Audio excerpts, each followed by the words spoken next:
Avant-garde! Hi, I'm Stephen Lee. You've seen me in such fine quality epic chemistry videos such as AP Chemistry has the math, A-Push doesn't, and A-Push is like a vacation in the Mediterranean. Part 2.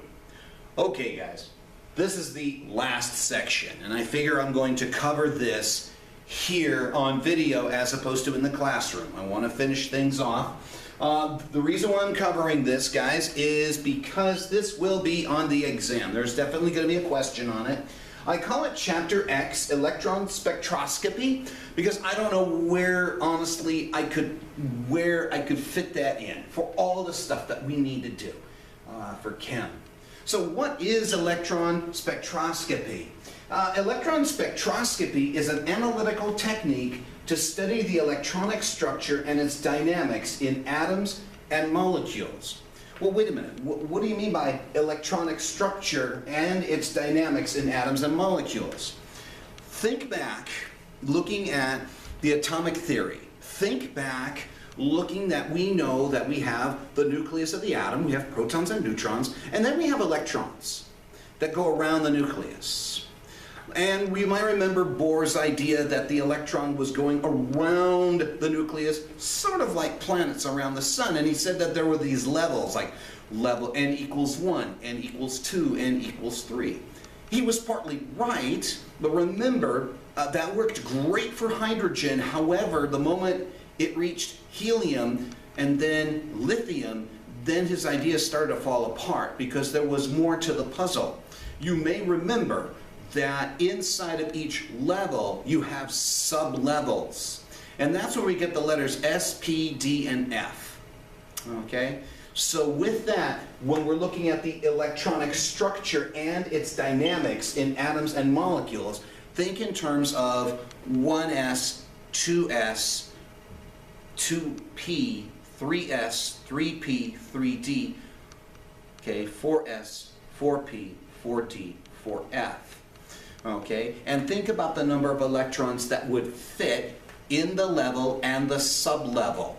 Okay, so for the S sub-level, it's always going to be 2. There's going to be 4s2, 1s2, 2s2. It's never going to be, 4s3. You're never going to see that. So that's just a quick review on this. But that's what electron spectroscopy is. This is pretty much going on the cutting edge, so to speak, of AP Chem. And like I said, this I'm pretty sure is going to be on the exam. Now, we got to understand, how is this process done? You have an excitation source. Well, what do we mean by excitation source? It has to do with where is the energy to make the electrons go crazy come from. That's what we mean by excitation source. Where's the energy coming from? The energy that the photons, those packets of energy that are going to hit the electrons, and then the electrons go up.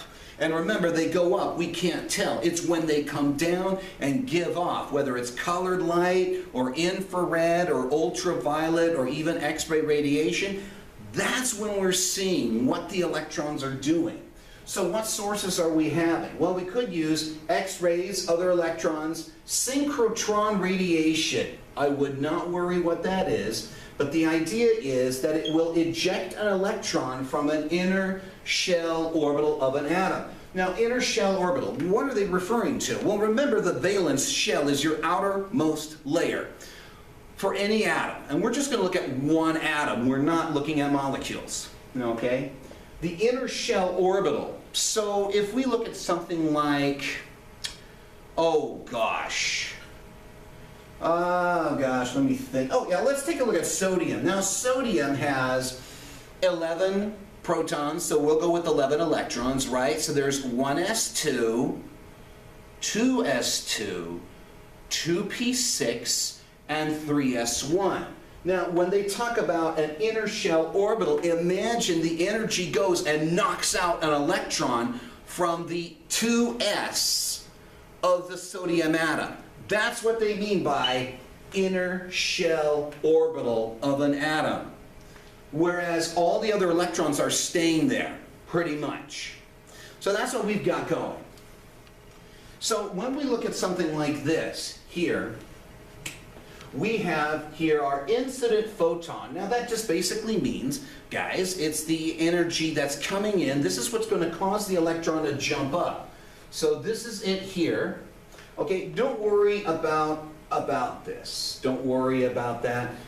There's the vacuum lamp, and there's the valence band. So in other words, this is looking at our level of electrons in the atom. So you have your photon that comes in, and it makes the electron go up. It excites the electron. It goes to a higher level. Now, what's causing the electron to jump to a higher level? It could be X-ray radiation. It could be infrared radiation. It could be another electron coming in and, knocking it out. There's different things that can happen. But that's the idea behind emitted electron. It goes up. Okay? So, again, but we're not able to see if it's going up. We see when it goes down, right? All right. Now, how is it that we are detecting electrons moving up or down? Well, there's a couple of ways that we can look at this. We can look at if these represent the electrons with their individual spin. Okay, that's what those arrows are. Don't worry about LUMO or HOMO. I'm not going to worry about that. But there's our delta E over here. And we have absorbance and fluorescence. It's a lot easier for us to see the fluorescence, right? So you have radiation coming in. That's the energy source. It causes this electron, let's say, to jump one level. So there would be an absorbance there. We could have an absorbance spectrum there. But more often than not, we see the fluorescence as the radiation is coming out. This is what the electron is giving off. Okay, and that, for us, pretty much, that's how we detect things. So, here we go. How is it detected? Detecting photoelectrons that are ejected by X-rays is called X-ray photoelectron spectroscopy, or XPS, or electron spectroscopy for chemical analysis, ESCA.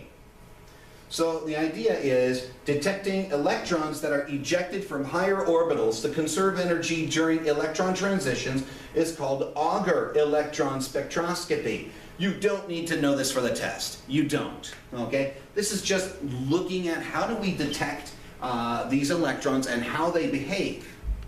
All right. Let's get to the meat of it. How does the graph look like for the AP exam? Well,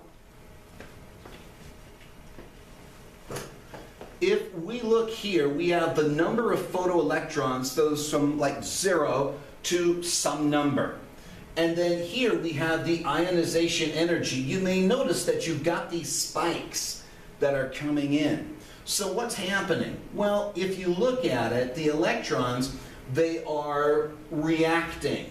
They are showing something. Well, what is it that these spikes are showing? The levels and the sublevels that they're in. This is what we're seeing. Now, we've taken this, shift it 90 degrees. And now, this kind of looks more familiar like levels that we have. And if we compare that to an electron energy level diagram, this is what we're seeing. So in a way, this kind of shows us that these levels actually do exist. They really do. And that's pretty awesome for that. Okay, any questions? I gotcha! Yeah, there is no questions. There are no questions for this. Anyways. So again, let's take a look at helium and neon and krypton for a moment. Okay? So again, what did the graphs look like for the AP exam? So for example here, they can look at this and say, okay, here's helium. Now if you notice here, there's only one spike for the helium. And chances are you probably got more than one electron that's going up. Okay, but remember that this is not representing one atom. We're talking about many, many atoms. Okay, so what is it that we know about helium? Well, we know that it is a noble gas.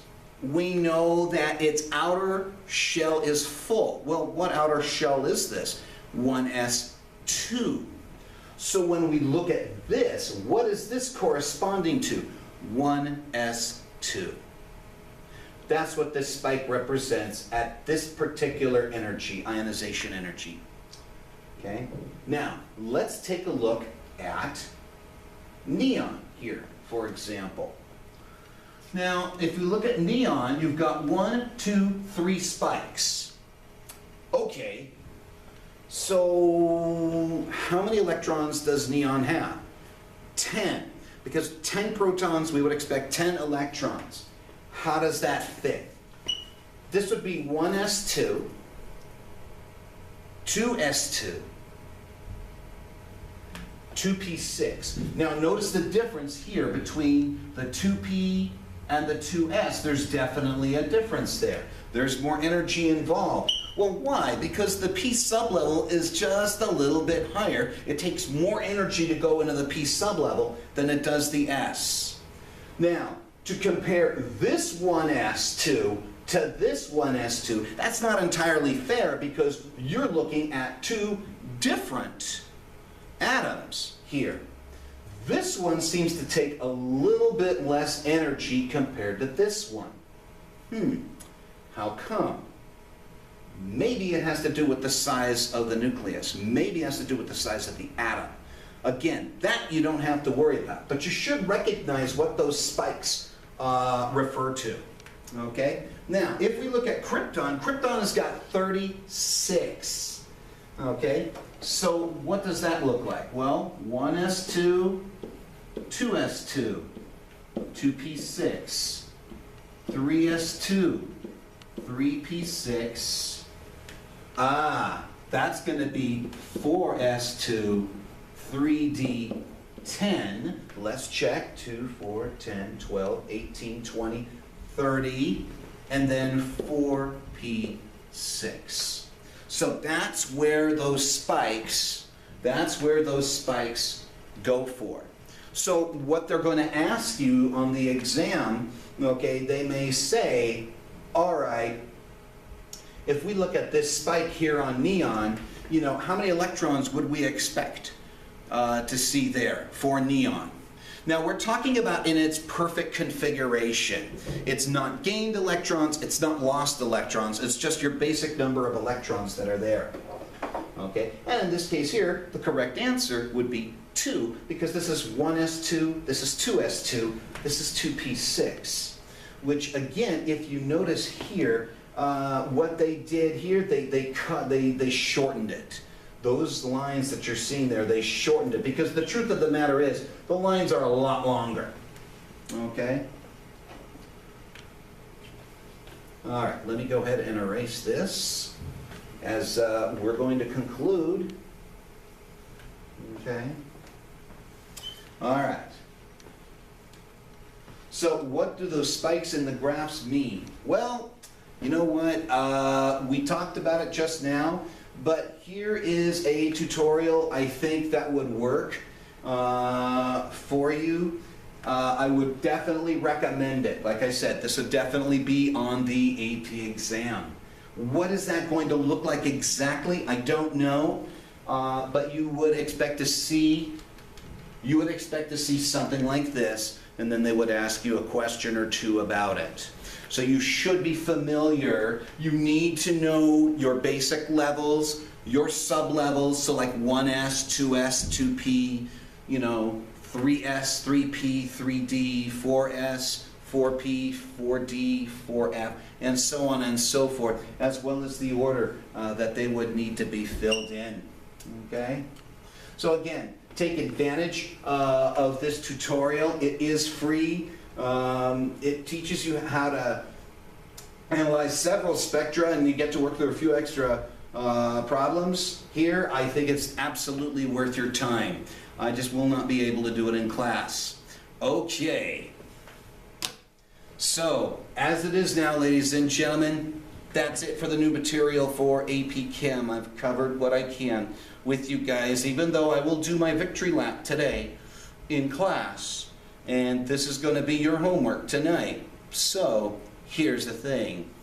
If your last name started from A to C, you draw a star at the top of your notes. A through C, you draw a star. If your last name starts D through J, D through J, you draw a square. If you start from K to Z, you draw a triangle. See if that'll work for you. All right. I'm Stephen Lee, and I am signing off.